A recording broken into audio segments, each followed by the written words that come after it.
And so if you see bees coming in with pollen on them, on their hind legs, you know, that's a sign that they're raising young and raising brood, because they're bringing the pollen in to feed the young.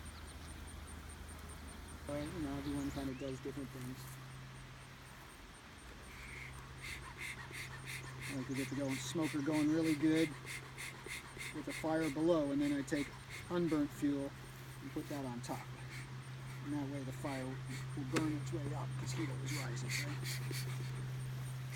And so I always smoke the entrance first before I open the hive, just to make sure the guard bees are.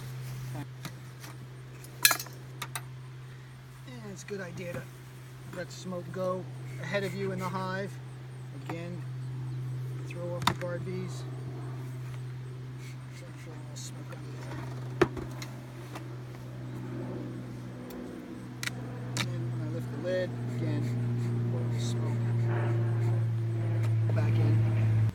And so this is a pretty good nuke here. It's building up pretty nicely, looks like. We still got a little bit of room, but we're starting to get full. How disruptive is it when you go in there like that? How what? How disruptive is it for the bees? Well, you know, the smoke, you know, throws them off. But once I close them back up, it seems like within about half an hour, the guard bees might be a little more attentive. There's a lot of bees. Yeah. Hi. Yep, like I said, there should be probably over 10,000 bees in this hive. Actually, a lot of the bees aren't even in here. They're flying out, foraging, looking for food. So this is a frame that's got a bunch of nectar in it being processed into honey.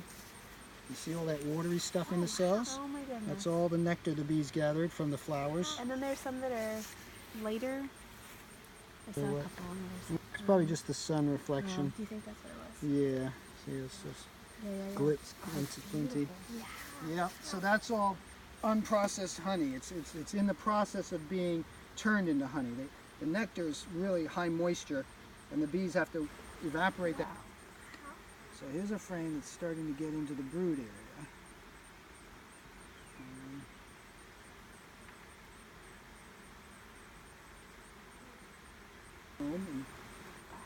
And it's a pretty healthy, good little nuke, so they're doing pretty good.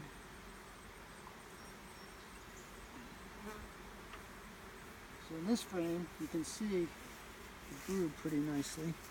So the capped brood, this is, instead of honey, which is like this on the top with the wax capping, this is a capping that's actually permeable. Air can pass through it, so the larva can breathe in the caps as it develops.